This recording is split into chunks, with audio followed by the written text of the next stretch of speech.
Hi, it's Summer and this is my fall TBR. I honestly have too many books on this list, so it might be better to call these like fall hopefuls instead of like a solid TBR, because I already know that I'm not gonna be able to get to all of these, but these are books that I'm going to try really hard to read this fall. I feel like catering my TBR to the season and the holidays and stuff really helps me get more in the spirit. I just find it really fun to read on theme. I'm going to start with the books that I have physically on my TBR. This one is probably one of the most intimidating books that I have on my TBR, and I feel like this is the perfect time of year to read it. It's The Night Circus by Erin Morgenstern. I have these two beautiful copies. Erin Morgenstern is the author of my favorite book, The Starless Sea, and this one actually came out before The Starless Sea, so I'm really late to the game, but I already know that I'm gonna love this because I already know that I love her writing, the kind of vibes that she has in her books. I'm pretty sure this is like magical realism fantasy about a magical circus that only appears at night, and I also think it's kind of like a romance. So I'm really intimidated by this one because I feel like my expectations are really high, but I feel like I'm gonna love it.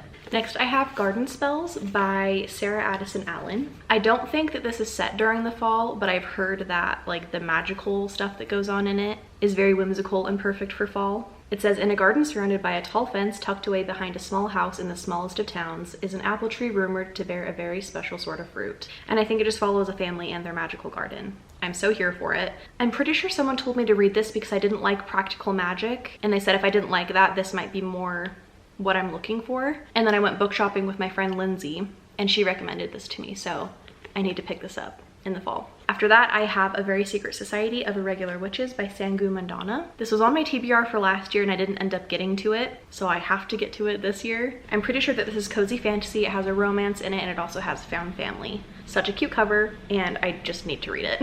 After that, I have an anthology. It's The Gathering Dark.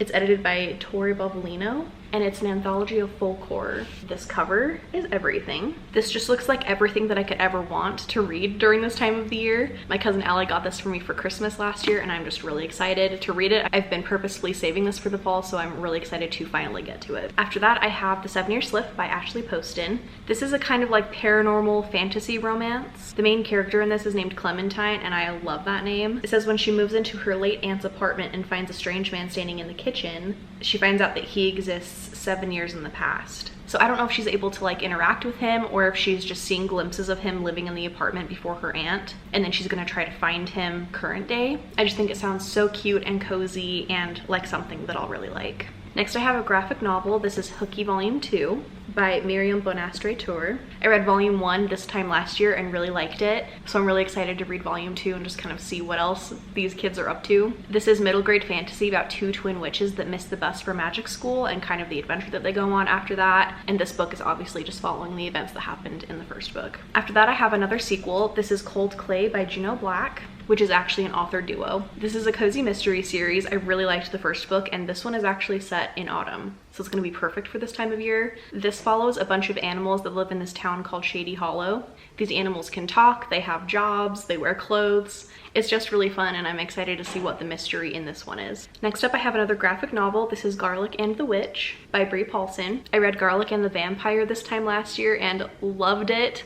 Garlic is just the sweetest little anxious hero. I love her. I'm so excited to see what she gets up to in this book. And then my last physical book on my TBR is A Far Wilder Magic by Allison Saft. I had this on my fall TBR last year and didn't get to it, so I am for sure getting to it this year. I already have the audiobook ready to go, so I think I'm gonna try to tandem read this. I have no idea what the plot of this book is. I just know that it's like historical fantasy, which I think is kind of what Allison Saft mainly writes. This is definitely gonna be like one of the first things that I read this season. Okay, and now we're getting into the non-physical books that I have on my TBR. First up, I have House of Roots and Ruin by Erin A. Craig. This is the sequel to House of Salt and Sorrows that I recently just finished and really loved. House of Salt and Sorrows is a retelling of 12 dancing princesses, I think. It follows these 12 sisters, 4 of which have recently passed away in really tragic ways. And the main character, Annalie, that we're following, she's, I think, the second oldest sister, and she thinks there might be more to the deaths. Some of them might have been murders, so she's kind of trying to get to the bottom of it. And I guess House of Roots and Ruin takes place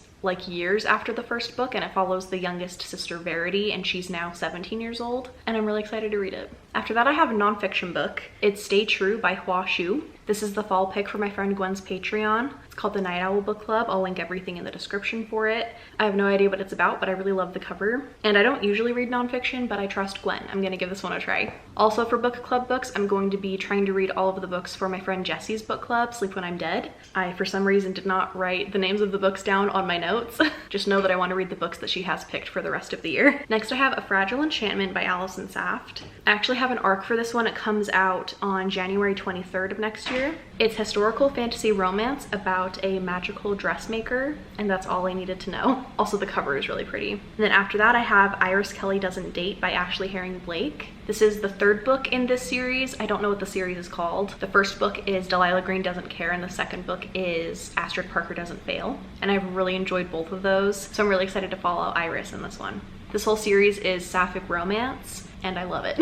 This one comes out on October 24th. After that, I have another new release. It's Out There Screaming, an anthology of new Black horror, and it's edited by Jordan Peele, who I always loved on Key & Peele, and I love his horror. His movies that he's put out are some of my absolute favorites. I recently watched Nope this year, and it scarred me a little bit. His movies are so creative and creepy though. They're my favorites. I will watch any of the horror movies that he puts out. I've loved all of them, so I'm so excited to read this anthology. Next up, I have Rules for Vanishing by Kate Alice Marshall. I'm pretty sure that this is YA horror, and I'm also pretty sure that my friend Lindsay also recommended this one to me. So I have a couple of recommendations from her on this list. If I'm remembering right, she said that it really freaked her out, so I'm very excited to read it. After that, I have a middle grade. It's The Clackety by Laura Senf.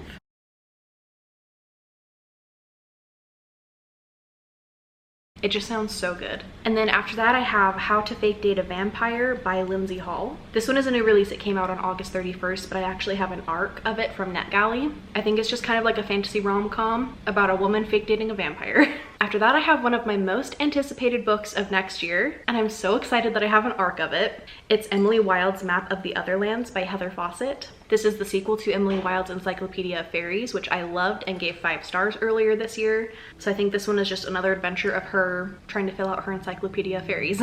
After that, I have another arc from NetGalley, and it's Bittersweet in the Hollow by Kate Pearsall. This one comes out on October 10th. It's YA fantasy horror. It follows 4 sisters with unusual talents, and it's set in a small town in Appalachia. Appalachia? I think people from the area call it Appalachia, so I'll stick with that. I am really hoping that this has some really creepy cryptids in it, because Appalachia is known for really creepy creatures. I love that kind of stuff, so I'm really looking forward to reading this one. After that, I have Enchanted to Meet You by Meg Cabot. This is also a new release that came out on September 5th, so yesterday when I'm filming this. I also have this one from NetGalley, and to be honest, I only requested it because it's a Taylor Swift reference and the cover looked cute. I'm guessing it's a rom-com though. After that, I have another arc, and it's called The Death I Gave Him, and it's by MX Leo. And this one comes out on September 12th. It's a queer sci-fi locked room thriller, and it's also a Hamlet retelling. And that just sounds amazing. And then just like everybody else, I have Iron Flame by Rebecca Yarros on my TBR. It comes out in November. It's the sequel to Fourth Wing, and I'm really excited to continue in the series. After that, I would really like to read something by Rachel Harrison. I've been hearing a lot about her from my friends recently, and just hearing really good things about her. So I think I'm going to pick up Cackle by her. I think this is technically a horror book, but I also think that it might be kind of cozy, and it's about witches. And that's all I know about it. After that, I have Divine Rivals by Rebecca Ross. This has been so popular, and I feel like I've not heard a bad thing about it, so I'm really excited to pick it up.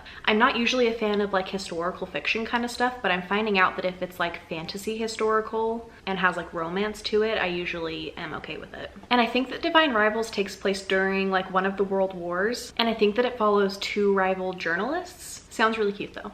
After that, I have another witch book. It's Witchful Thinking by Celestine Martin. I'm actually listening to the audiobook for this one right now. I think that it's second chance romance and is following a teacher that is also a witch. It's kind of cheesy so far, but it's also really cute. After that, I have The House Witch, and I'm not even going to attempt to say the author's name. All I know about this one is that I think it's cozy fantasy and it's on Kindle Unlimited, so it'll be really easy to pick up. And then I think this one used to be on KU, but it looks like it got taken off. It's Can't Spell Treason Without Tea by Rebecca Thorne. It's a queer cozy fantasy, and I really want to pick it up. And then my last book on this TBR is Cursed Bunny by Bora Chung, and it's a horror short story collection. and I think it's supposed to be kind of weird. So those are all the books that I'm going to be trying to read in September, October, and November. Wish me luck because I'm gonna need it. If you've read any of these or if any of these are also on your TBR, let me know in the comments. If you made it to the end of the video, leave a fall leaf emoji in the comments. I also just wanted to say a quick thank you to all of my Blossom besties. If you also want to become a Blossom bestie, I will leave all of the information for my Patreon in the description. Thank you so much for watching though, and I will see you in the next one.